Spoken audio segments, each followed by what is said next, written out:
Bom dia, boa tarde, boa noite, eu não sei o horário que você vai estar vendo esse vídeo, eu espero que meus alunos estejam vendo de manhã. E você já pode deixar o joinha, o like, comentar aí embaixo o que você está achando desse tipo de vídeo que a gente está fazendo. E é lógico, se tiver alguma curiosidade sobre a China, acompanhe a gente em todos os nossos canais de comunicação, que vão desde o Google Meet até o nosso grupo do Facebook Geografia em Foco Professor Leandro. E também temos a página Professor Leandro no Facebook, que você pode procurar lá com várias novidades o tempo inteiro. Aí você está vendo uma construção antiga, né? Fantástica essa construção, que é do fica no país, que é o assunto da aula de hoje. Eu separei várias imagens aqui fantásticas e você vai ver aqui, ó.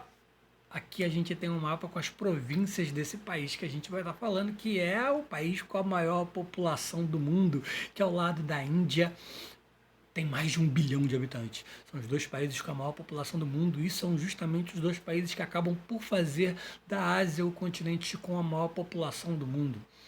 Então, com mais de 1 bilhão de habitantes, eu tenho a apresentação da China.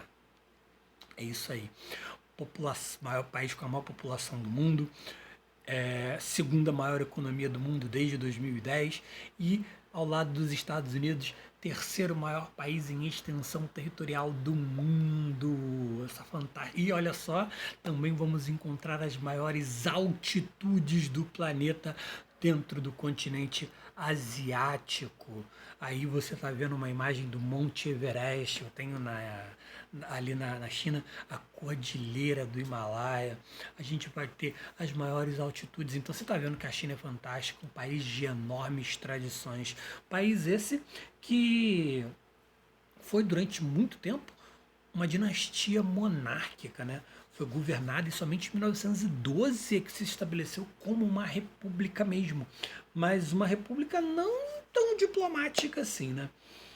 E nesse período diversas indústrias passaram a se desenvolver no país, porém, devido à grande matéria-prima que eu vou encontrar ali, né? Já que eu tenho um país com uma extensão territorial tremenda. A gente vai ter grandes reservas, por exemplo, de carvão mineral, porém, todavia, entretanto mais, mesmo na época em que a China era monárquica, ela era constantemente invadida pelos seus vizinhos, como os mongóis, por exemplo. Você pode ver lá no filme da animação da Mulan, que você vê os hunos invadindo ali, é por isso, inclusive, que foi criada a Muralha da China. E aí eu tenho, numa situação mais moderna, diversas invasões japonesas. Aí eu tenho, falando das dinastias, né? Das dinastias da China, eu tenho diversas invasões japonesas à China, cuja última invasão, inclusive, se eu não me engano, foi durante a Segunda Guerra Mundial, onde, para aquecer as próprias indústrias que estavam em crescimento dentro do Japão. O Japão está aí, ó, nesse mapa aí é o que está de laranjinha, né? E a China é o verde. Então o Japão, ele invadiu a China diversas vezes, né? E essa na Segunda Guerra Mundial, principalmente para tirar carvão mineral, que era para ter matéria-prima para aquecer as suas próprias indústrias.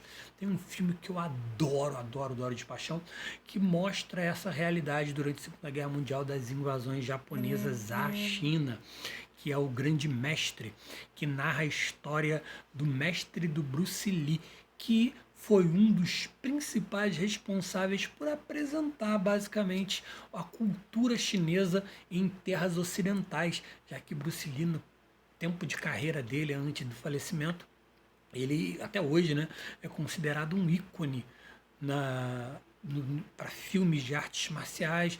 Ele, inclusive, criou o próprio estilo de Kung Fu, de Jeet Kune Do. E o filme O Grande Mestre narra a história baseada em fatos reais do mestre do Bruce Lee, que viveu durante o período de Segunda Guerra Mundial, justamente durante as invasões japonesas. No final do filme, ele foge para Hong Kong, província essa que não pertencia à China na época, né, porque era domínio inglês, na verdade, que inclusive no segundo filme você vai ter um conflito entre o Kung Fu do Ip Man, que é o mestre do Bruce Lee, o grande mestre que dá título ao filme, contra o boxe inglês. Já no primeiro filme, você vai ter o choque cultural com os japoneses, onde você vai encontrar, por exemplo, a luta final, né? É o karatê contra o kung fu chinês contra o karatê japonês. Inclusive mostra essas diferenças culturais gigantescas, inclusive na língua, né? Quando você está vendo o filme, o japonês ele não entende o chinês e para eles se entenderem o que um está falando e o outro está falando também, precisa de um intérprete. Então temos um intérprete chinês para falar o que o japonês quer falar com os chineses durante esse filme aí. Lógico que o filme vai mostrar o Kung Fu chinês vencendo, um filme chinês, e o herói do filme é um chinês, né? Aí o filme aí, O Grande Mestre. Esse filme, eu adoro esse filme, ele é fantástico, mostra justamente os chineses trabalhando de maneira forçada aí nas minas de carvão mineral para levar essa matéria-prima para o Japão.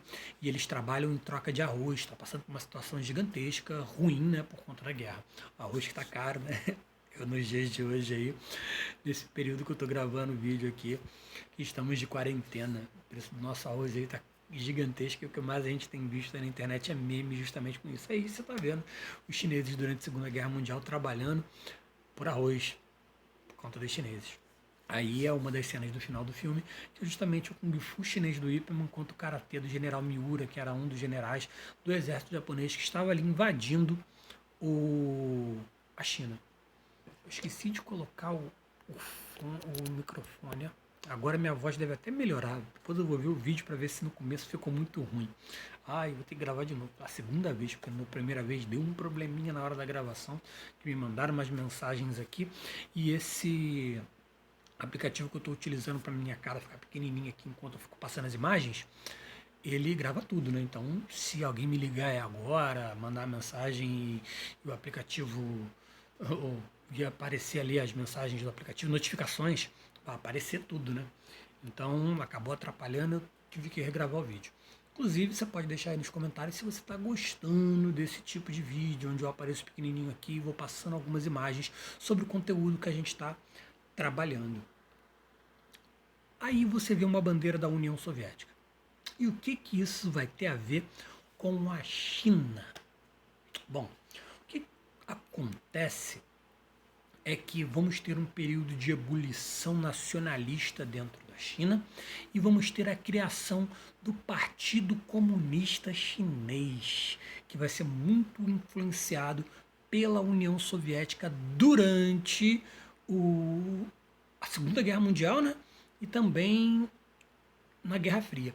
Na verdade, vamos ter uma guerra civil chinesa, onde o Partido Comunista Chinês, o PCC, não é o primeiro comando da capital, o grupo de traficantes de São Paulo, é o Partido Comunista Chinês.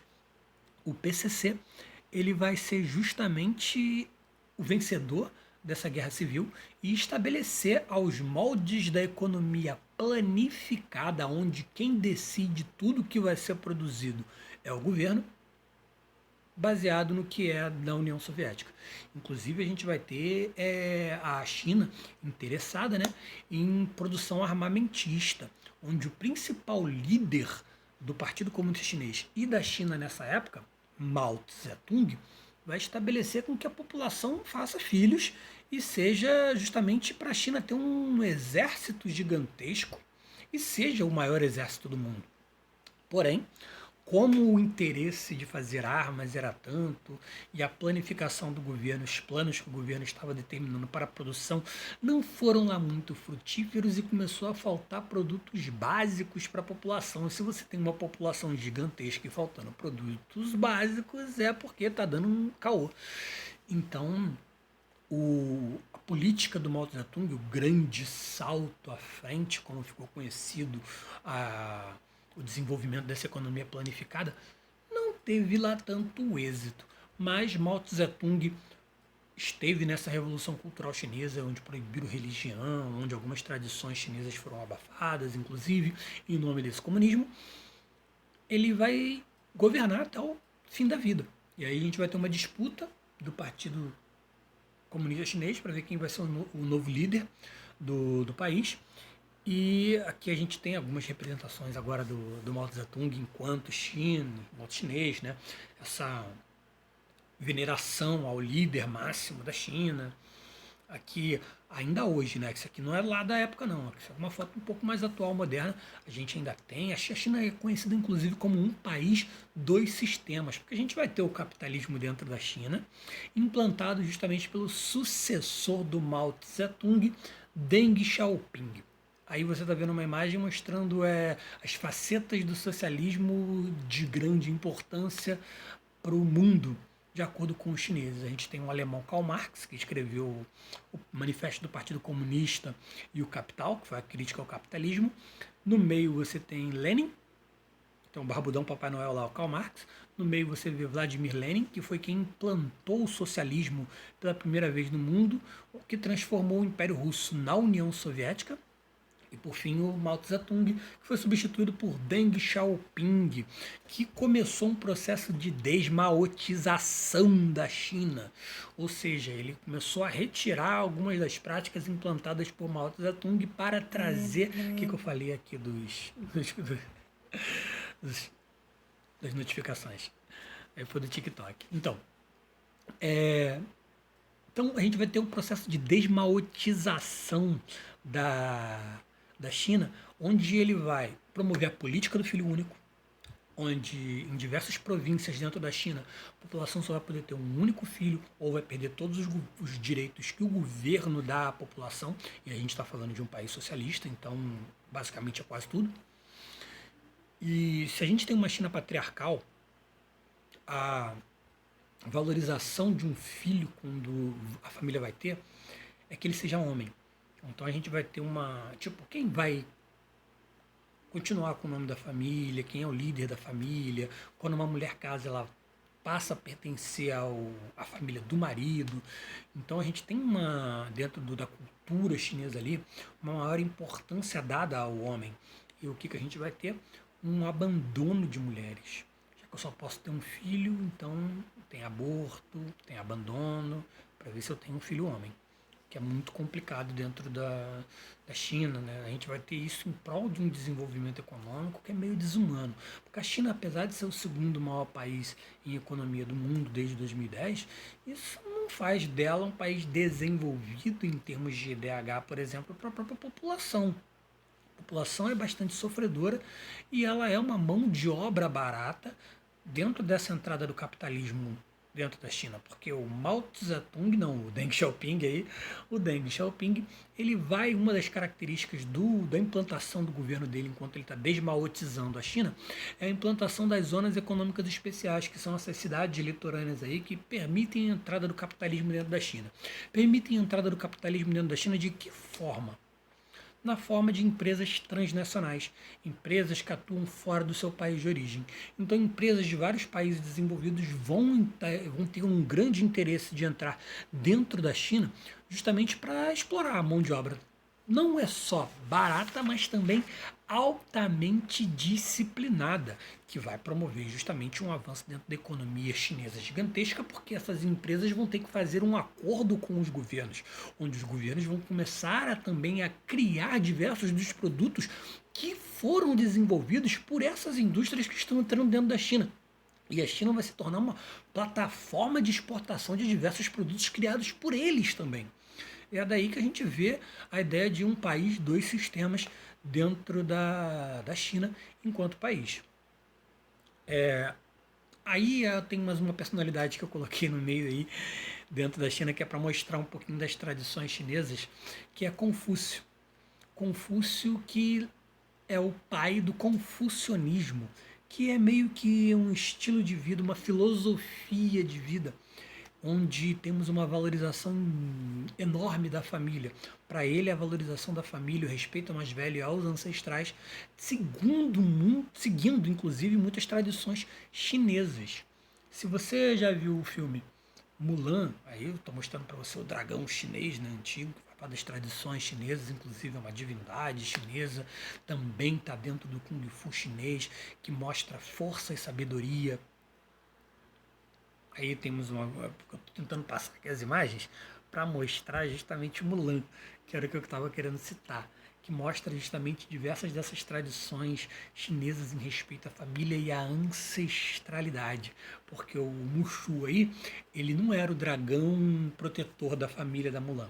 Ele, na verdade, ele tinha a função de acordar os espíritos que protegem a família da Mulan.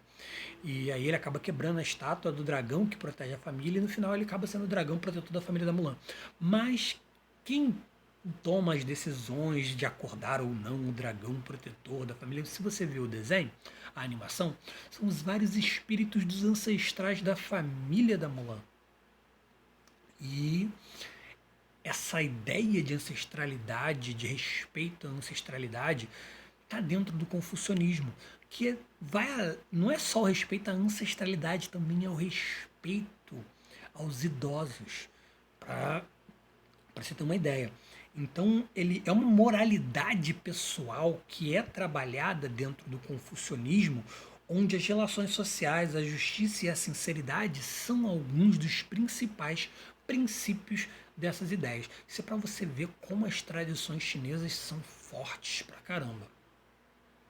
Aqui, no caso, temos algumas imagens que representam justamente alguns focos dessas tradições.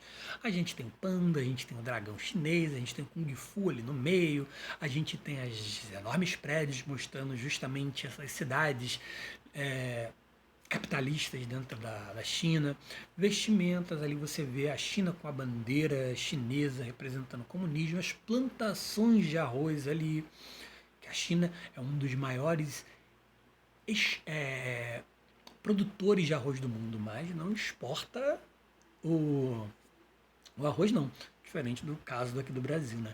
Que a gente está passando por um problema gigantesco em relação ao crescimento do preço de alguns produtos, como é o caso do arroz, que o pessoal está fazendo meme, justamente porque não é porque a produção do arroz do Brasil diminuiu, não. É porque o dólar ele tá caro pra caramba.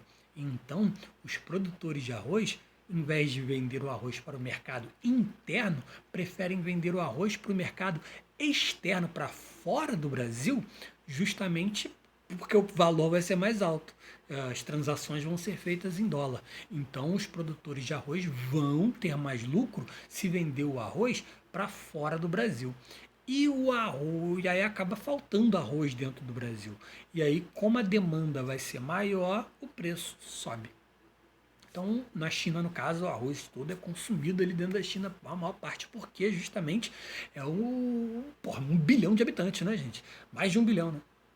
Aí a gente tem uma geisha que é mostrada justamente da Mulan, né, que mostra justamente as ideias de patriarcado que eu havia dito para vocês, onde a mulher vai se embelezar toda para ver se vai encontrar um marido. Não tem aquele lance de relacionamento da época, né, que você tá vendo. E aí você vê também, né, a Mulan se fingindo de homem para poder entrar na guerra, porque mulheres eram proibidas. Então tem toda uma tradição esquematizada ali, que muita dela ainda persiste em alguma coisa no mundo atual. Tanto as tradições mais, como o confucionismo dito, né?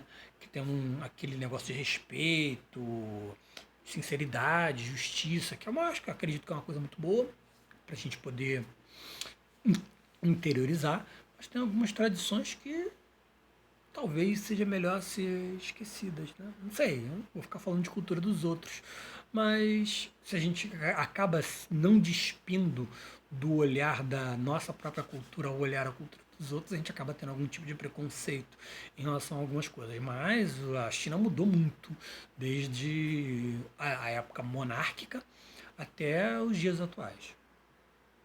E aí você tem alguns dos principais, eu falei do Bruce Lee lá no começo, do mestre dele, mas a gente tem diversos atores chineses que já apresentaram culturalmente a China pra gente de diversas maneiras, principalmente no Kung Fu, com seus filmes de ação, como é o caso de Jack Chan, que já foi até estrela de animações, desenhos animados, e o Jet Li, que inclusive os dois fizeram um filme juntos que contam e narram uma lenda chinesa famosíssima aqui no Brasil e no mundo ocidental de maneira geral, que é a Jornada para o Oeste.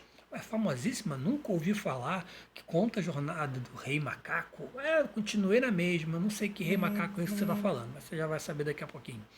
Aí você vê um outro que representa a cultura chinesa, que é o Kung Fu Panda, e aí o Po aí, apesar de ser um panda lutador de Kung Fu, o Kung Fu ele se baseia justamente nos gestos de como os animais eles se movem, né? Então a gente tem o Kung Fu da garça, o Kung Fu da cobra, mas a gente não tem o Kung Fu do panda não, tá? Apesar do filme. Não existe uma técnica de Kung Fu baseada no panda, não. Apesar do panda ser um símbolo chinês magnífico. Aí tem o filme que eu tô falando, né?